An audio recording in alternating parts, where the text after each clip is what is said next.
Hi, and welcome. We all know why you're here. You're here for part of the new series that I am calling Who the Fuck Did I Marry? I'm going to create this playlist series, and I'm going to tell the story of how I met, dated, married, and divorced a real pathological liar. This is my introduction slash disclaimer video. First and foremost, I'm going to be truthful, even if it makes me look bad. I'm going to be honest, but I'm also not going to be disrespectful to anyone that was involved. I'm not going to use people's real names because I don't have their permission to do so, and the sister does not want any sort of litigation. I will tell you off the top, I have a sense of humor and I have sarcasm. So things that you see me laughing at, none of this is funny. But in order to get through it, I have to laugh. If I cry, I cry. I'm human. I'm a woman. This was traumatic. I'm going to do the best I can to upload as much of the story as I can, because I know people get so annoyed with the follow for part 4, follow me for part 17. I'm just going to do the best I can to keep uploading the videos each at a time. I'm going to go in order from the time we met until the time I got our divorce decree in the mail. So that is a lot of time to cover. Please give me the grace to just get it out. It may not be all in one day. It may not be all in 2 days. But what I can tell you is even if you don't necessarily see a video, I'm probably recording it and then I will upload it into the playlist titled, Who the Fuck Did I Marry? What else do I need to cover ahead of time? Because I feel like this video is important to give some sort of context. So that way when people jump into the series, they kind of can figure out, oh, let me start at the introduction video and then work my way through. A lot of the questions that you all have sent me will be answered when I start and tell the story in order. Everything I'm going to tell you can be verified. There are people in my life who can easily verify, yes, this did happen. Yes, he really did do that. Yes, he said that. Yes, she did go through that. I have no contact whatsoever with my ex-husband in any way, shape, or form. We do not communicate. We do not have mutual friends or anything that where we communicate through those people. No contact. I cannot stress that enough because I feel like somebody's going to ask me, do you still talk to him? No. I ain't seen him. I ain't heard from him. I don't want to hear from him. And I will tell the entire story up until the last time I did hear from him and what happened.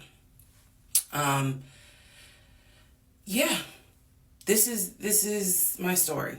So, I am just a regular woman who thought she met the one, and I didn't. Most people have never came in contact with a pathological liar. We typically come in contact with like a compulsive liar. It is not the same. A pathological liar has no reason for why they lie. And the lies that they make up, there's no limit to the lie.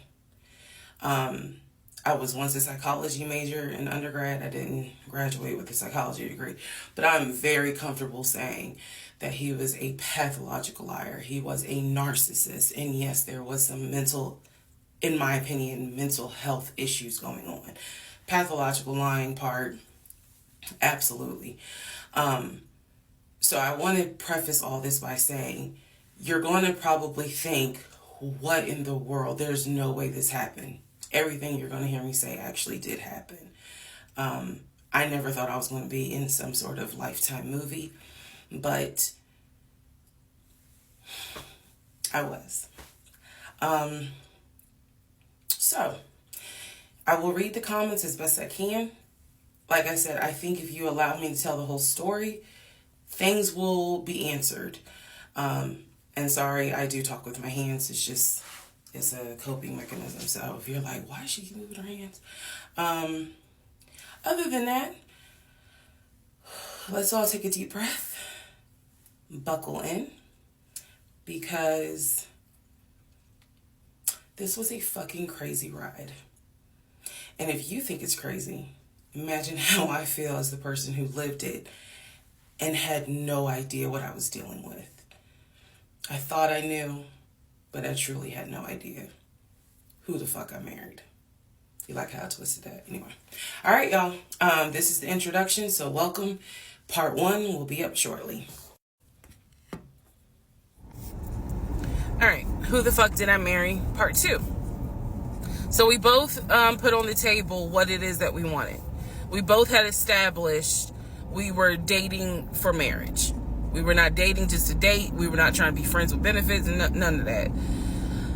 So the dinner at Cheesecake Factory went really well. We laughed, we joked, we talked about people, which is kind of up my alley, my sense of humor. It was a good vibe. So at the end of the date, at the end of dinner, we sat in his car and he played this song for me by John Legend. I don't know the name of the song. By the time this video posts, I will put the name at the bottom. I can't remember the song. I just remember that John Legend was talking about, I think I met my wife tonight. And I thought it was a sign. So I was like, oh my God. So anyway, we ended up sitting in the car talking just about life and experiences until about midnight. So during this conversation, he again is telling me how it was, what it was like living in California, how he went out there. He went to San Diego State. He played football for San Diego State. He talked about how, he loved it out there, so he stayed. That's when he joined the company. And then he explained that he also did arena football, but only did it for about 2 or 3 years. He claims that while he was doing arena football, the team that he was on won a championship. But again, keep in mind, I don't know anything about arena football. So I was like, okay, I didn't know that they had championships. And he was like, he got a little offended, like, yeah, they got championships. And, he was on that team. So he talked to me about how he worked at Apple. He worked something in the IT area of Apple, but within the store. Again, it was one of those, it's like when I tell people I used to work at Amazon. I really wasn't paying much attention to it. Why? So we talked about all that. We talked deeply into what happened with the ex-wife. It's because I asked. He was not volunteering all this information. So in other words, I get very uncomfortable when men start talking about their ex a lot. That's not what happened. I was asking questions because I was really trying to figure out, okay, are you ready for a relationship, or are you still missing her? So we talked about that. We talked about my exes. That was a mistake I made because I talked about how I dated at one point in time somebody I worked with. That will come back later.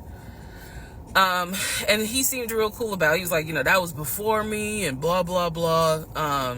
So the conversation was good. Midnight comes and I go home. Yes, I went home. We ended up talking.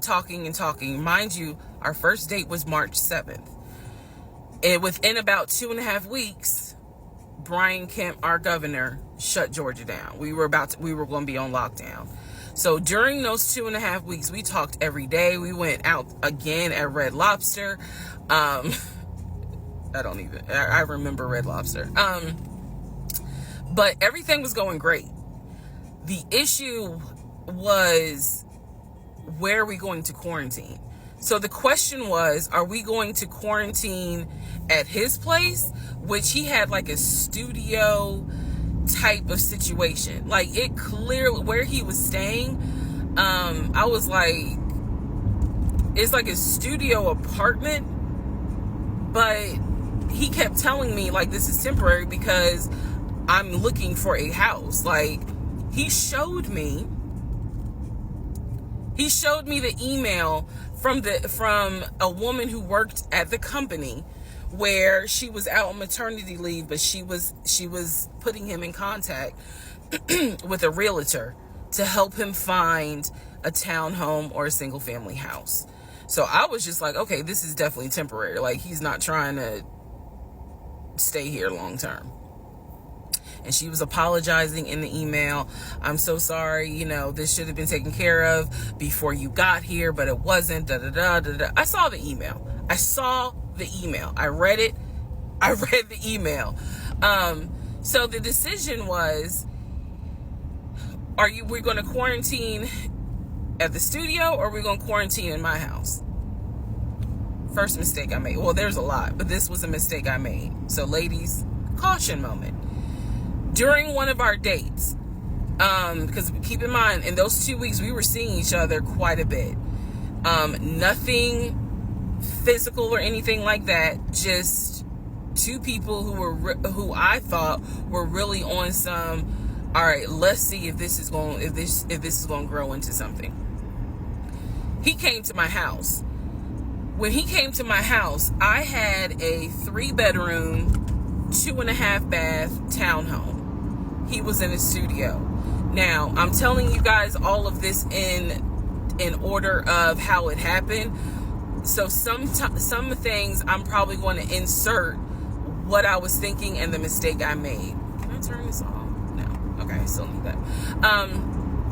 And I say that to say that I did not realize inviting him to my home probably made his eyes go, oh shit, she's a keeper. She got this 3-bedroom, 2.5 bath townhouse, and I'm in like a little studio. Yeah, let me go ahead and pursue this. What I need to do to quarantine here. The decision was made, quarantine at my house. So the state went on lockdown. He came and stayed with me in my home, and for the most part, in the initial beginning, it was fine. It was fine. The reason why I hesitate is because I grew up in the church. So for me, it was really like an internal struggle of, bruh, you always said you would never live with a guy unless he was your husband. And now you living with a dude and he ain't your husband. Like, it was a struggle for me because I knew better. And don't come for me. I'm just telling you the way I grew up. It was like that. It was not sitting right with me. But at the same time, I didn't want to quarantine by myself. I did not want to. So there we go. So he moved in. We talked about the bills. Let me clear something up that I said in the other video where I said he paid all the bills. He paid all the household bills. He did not pay my car payment, my cell phone, or my car insurance. He paid the rent, because my rent at the time was less than $1,000. He paid the utility bills. And so when he's telling me that he's a regional manager, I was like, wow, okay, so you got money. And so he paid all the household bills. So my check really was just taking care of me, myself, and I. And I am not, this is where it's not going to make me look good, but it's the truth.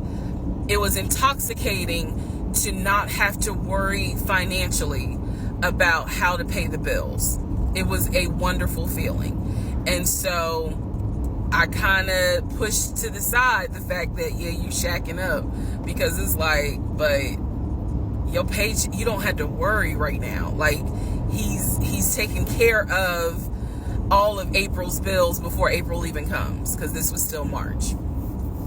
So we're living together, and I'm cooking, I'm cleaning, he's helping to cook and clean, and then we have a conversation about house.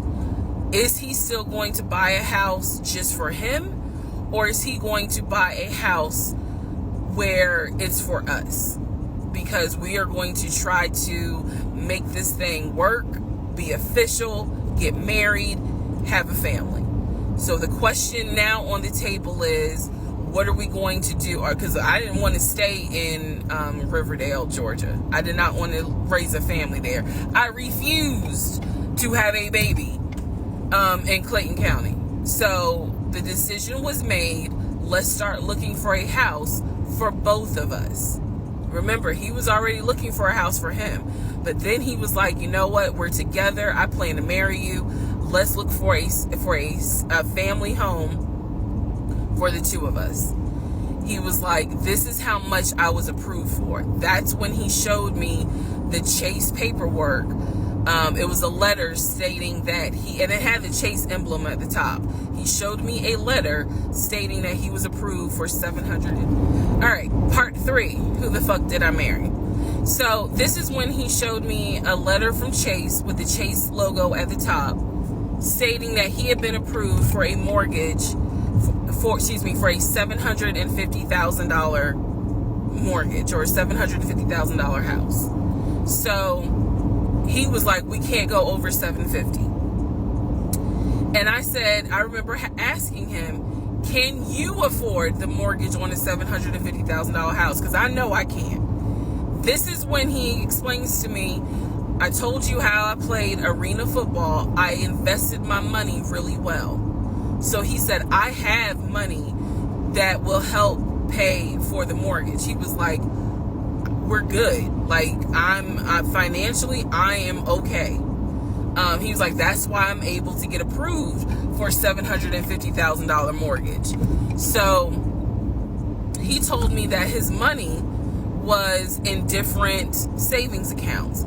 He said he had an account with Chase Bank, he had an account with US Bank, and he had an offshore account. This is what he told me.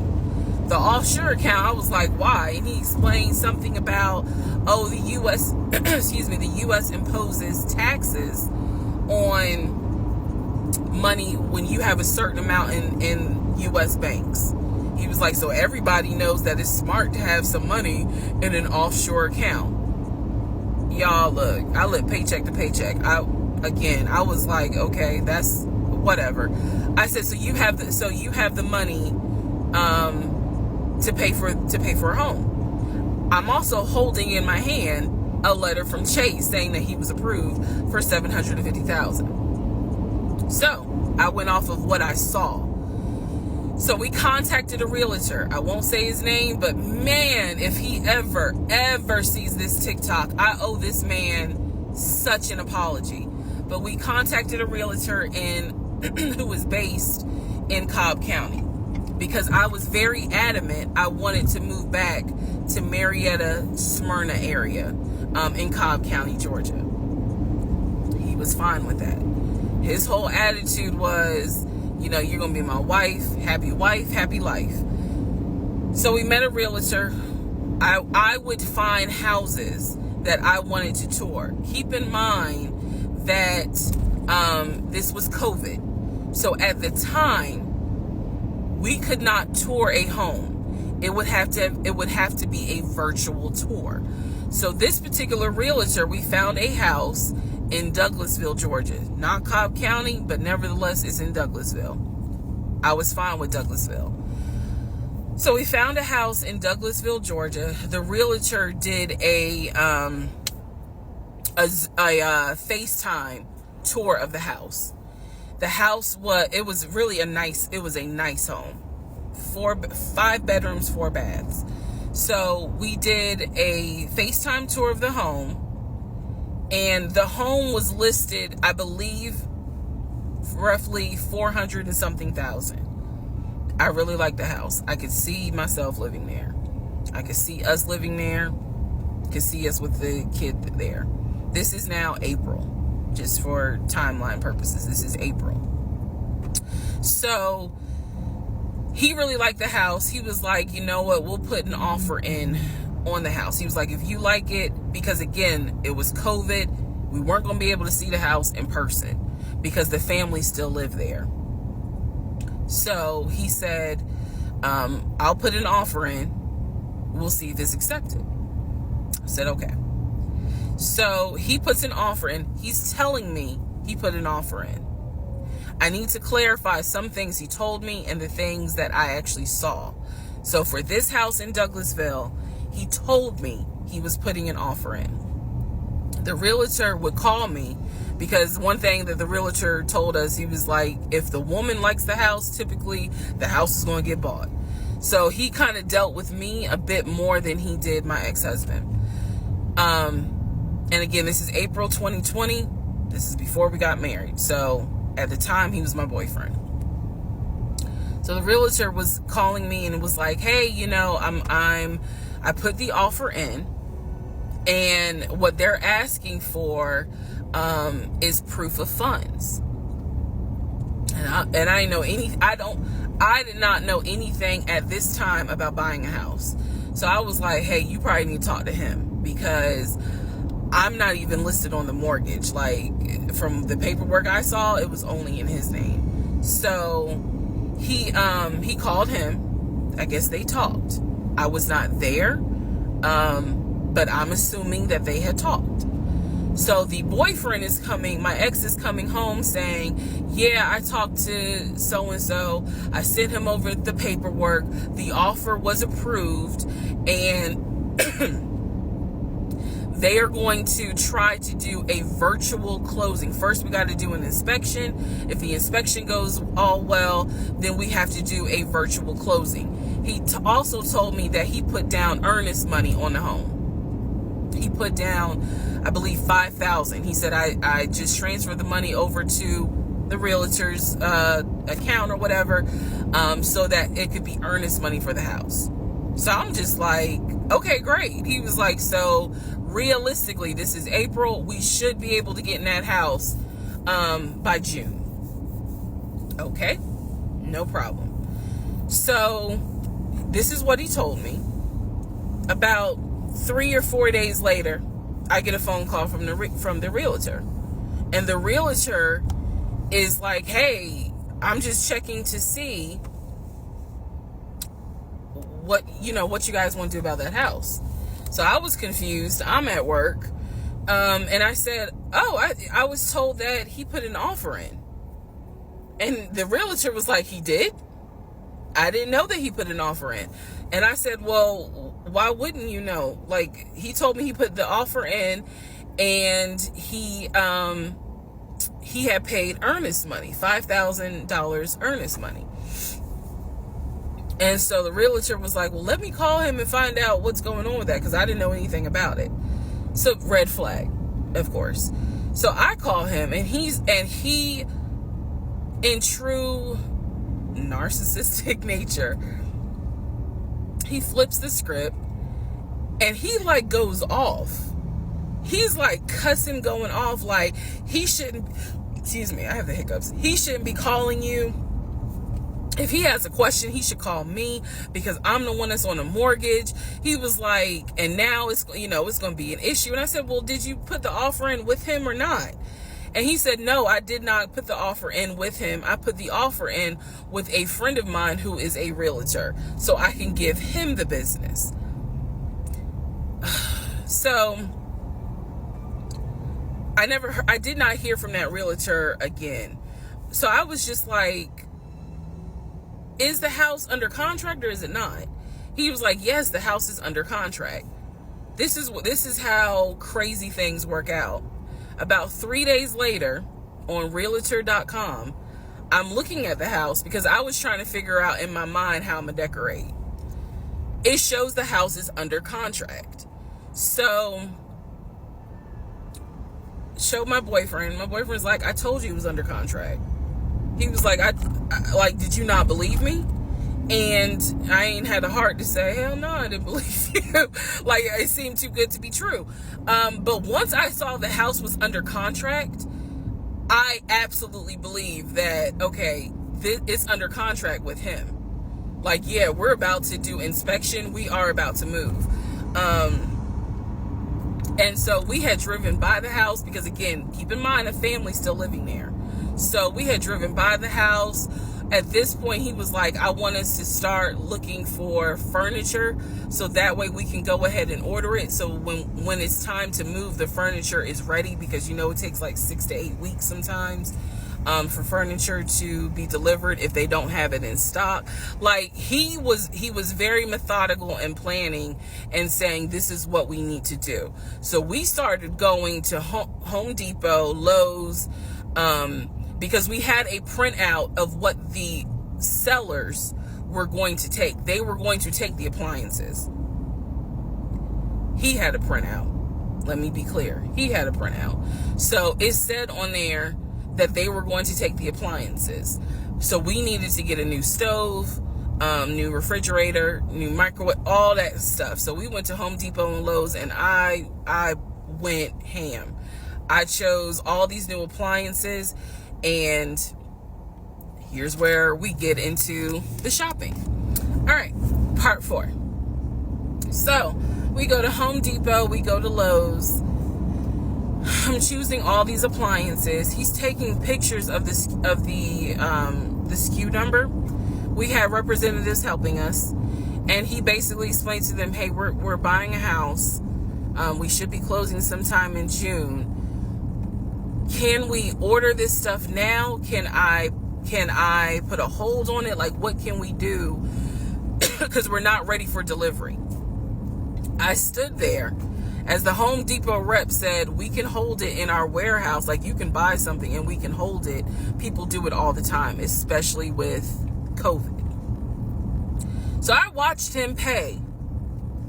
I want to say it was about it was either $350 or $500. I watched him pay a deposit on a whole new set of appliances for them, and they were going to hold it until we were ready for delivery. I watched this. So I was like, okay, good deal. Like, we got the appliances. Next, let's go to Rooms to Go and Ashley Furniture and find actual furniture. So we went all around Rooms to Go. We went to Ashley Furniture. We went to American Signature. And I saw all these things that I wanted. Again, he's taking pictures of it. He was like, I can go online and order it. I didn't think anything of it because, again, I just saw that we held the appliances. So I was like, okay, that's fine. So April turns into May. May 2020 comes.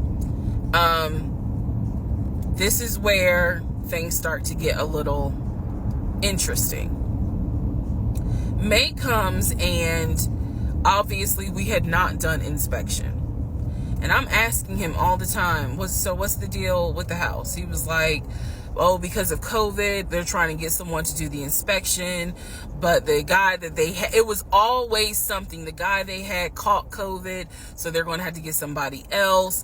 And he's like 15 houses backed up, so it'll be a while. So at this point in May, I know I look crazy. In this point in May of 2020, I started recording audio diaries. I don't know why. It was something just made me just start recording my thoughts in an audio diary, and I still have them. And I would save them by the date, and I would just start talking about what's on my mind. So I was like, I knew there was something was nagging me, like, but I kept pushing it out of my mind. I was like, you saw, this is what I reminded myself. You saw him pay for the appliances. You know the house is under contract. You know that he told you that he's the one who put the house under contract. Why would, like, I remember saying to myself, why would he lie about that? This is so easy to verify. Why would he lie about that? Have you caught him in any other lie? And at the time, the answer was no. So I really was like, maybe you just aren't used to a guy who actually does what he's supposed to do. Like, I was questioning myself and then answering my own questions. So inspection didn't happen. Around mid-May, I found out I was pregnant. May 2020. When I found out I was pregnant, he was ecstatic and I was like, oh shit. The reason why I was oh shit is because, number one, I'm plus size. Number two, because of my age, I felt like it was probably going to be a high risk pregnancy. And I wasn't married. And that nagged. I cannot tell y'all how much it nagged me. There was a lot of internal struggle in between. My family didn't even know that he had moved in at this point. I told them, that I was pregnant, went to the doctor, everything looked good. But again, because it was COVID, he couldn't go in with me into the actual room. So, doing any sort of ultrasound, doing the blood test, because my HCG levels were really high. So the doctor was like, hey, it might be twins. We don't know yet. You're still kind of early, along. They gave me a due date. The due date was January 26th of 2021.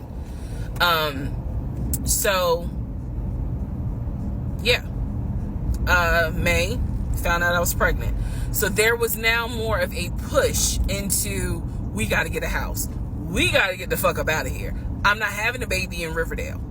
Okay? Nothing against Riverdale, but I ain't having a baby in Riverdale. So we need to find out what's going on with this house.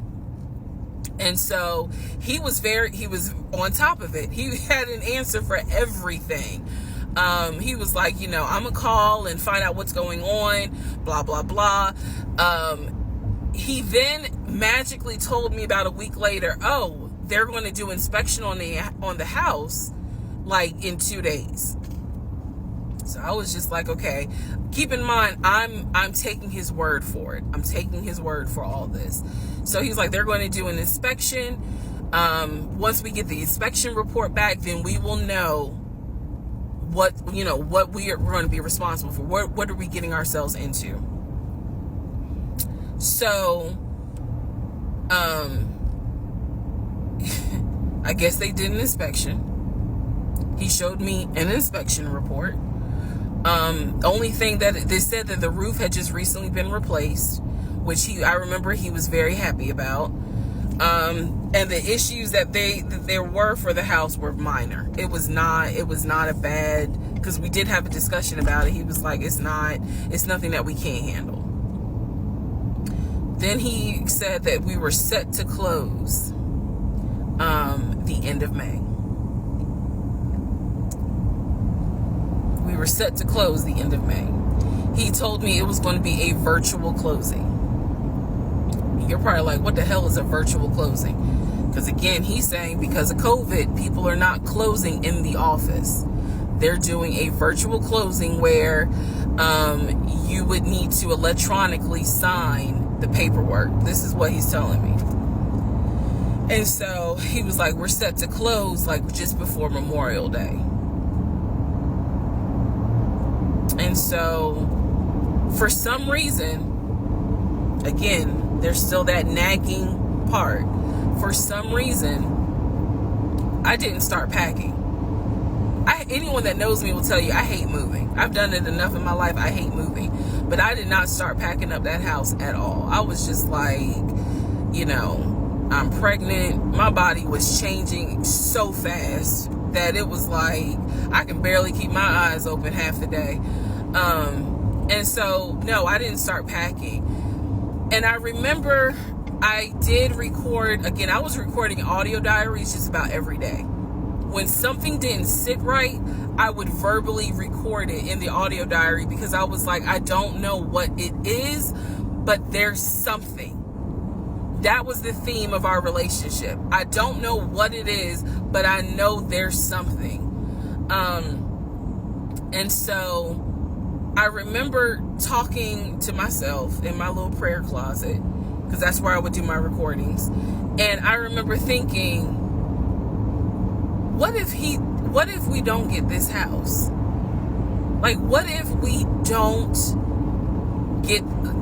if he's lying? But again, there goes that thought process of, why would he lie about this? Like, who makes up that they're buying a house when in fact they're not? And then he's showing you all this paperwork. Like, come on, you can't be that jaded that you don't even believe what's in front of you. All right? So now we're going to go into part 5.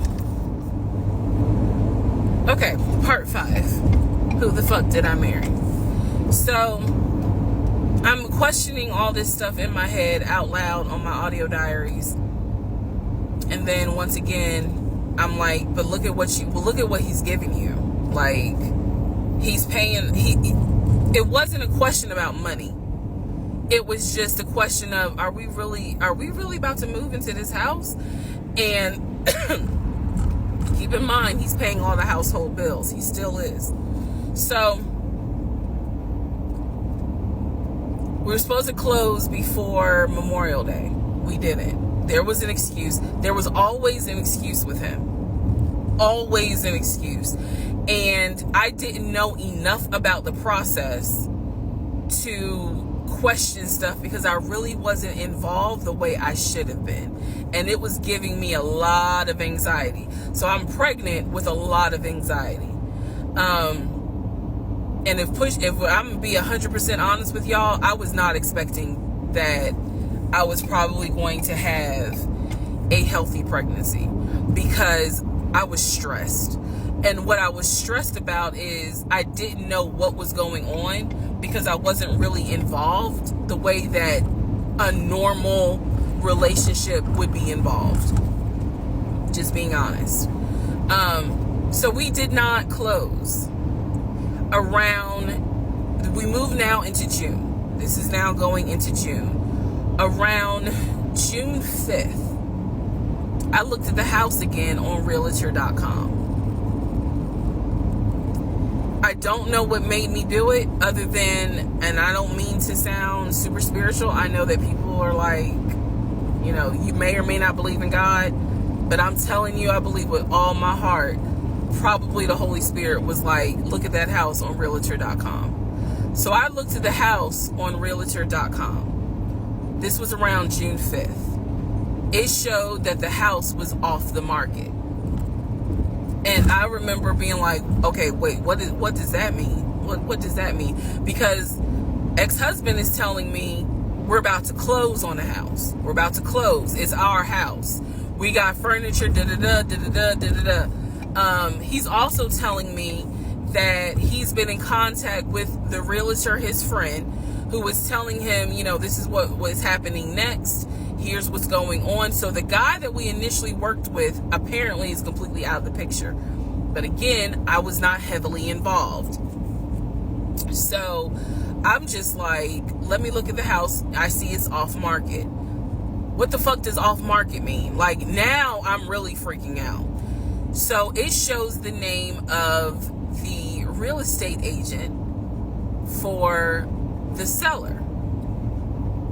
I don't remember her name. I called her and I said, my husband and I, even though I wasn't married, my husband and I were looking at this house at 123 Main Street. And we really wanted to tour it, but now I'm showing it's off market. Is it not available? Or, I pulled that card. And she was like, oh, no, ma'am. The home closed yesterday. It closed June 4th. Again, there are certain dates I just remember. And I said, oh, it closed June 4th? I was like, really? And she said, yes, ma'am. She was like, my sellers sold the house. And I was like, oh, man, okay. Well, I said, my husband and I really wanted, we love the pictures of it. And we're getting ready to start a family. So I would have loved to have been able to, have the opportunity to see it. I asked her something. I don't remember the specific question I asked her. And I know why I asked the question, because I was anticipating that my boyfriend at the time was going to have some sort of excuse. So I asked her something about the buyers. And I remember, and somehow, again, forgive me, I don't remember the question I asked her. But the answer was that it was an older white couple. Older white couple. So I get off the phone with her. I record an audio diary. And in the audio diary, I specifically say, okay, there is no house. He's going to have to get out of this lie somehow.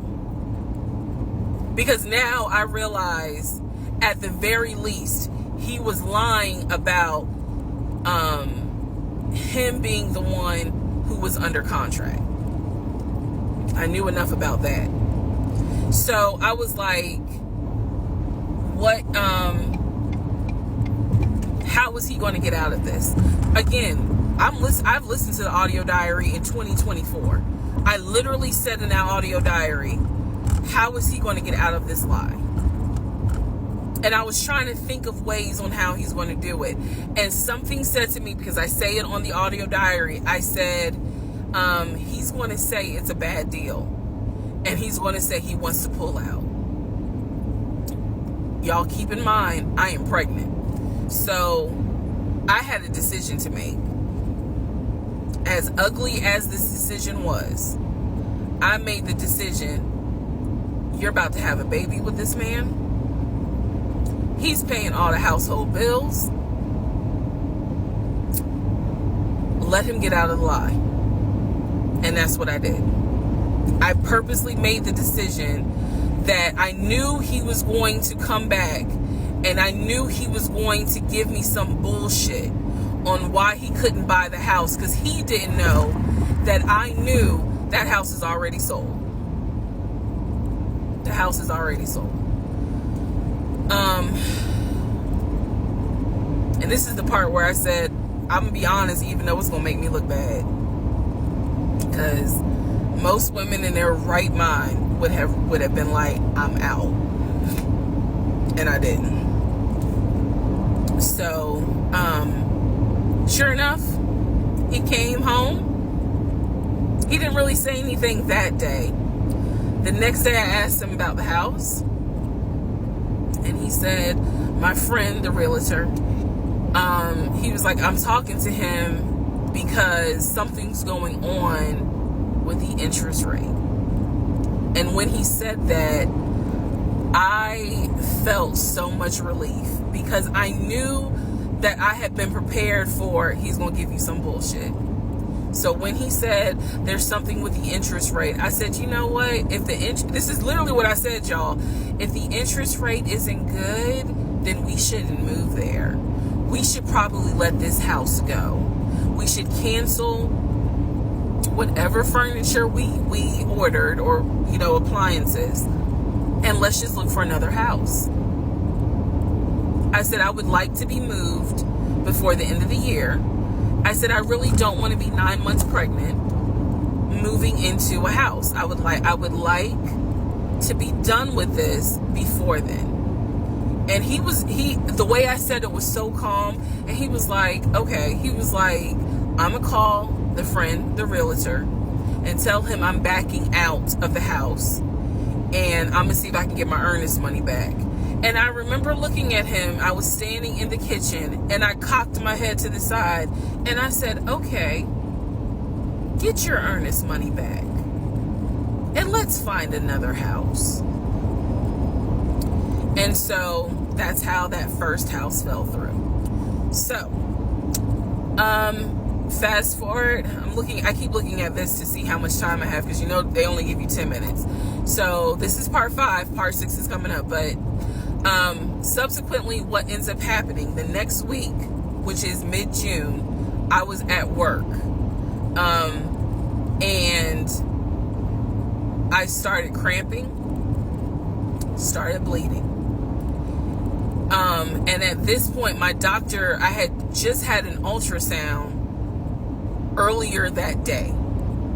So I went to work, because the ultrasound was fine. I went to work, and the cramping and the bleeding started, and I started crying because I kind of knew what was going on. And my doctor had called me and told me that when they did the ultrasound, they did not see a heartbeat. So she was like, this pregnancy is not going to be viable. So I'm crying, hysterical, and now we're going to get into part 6.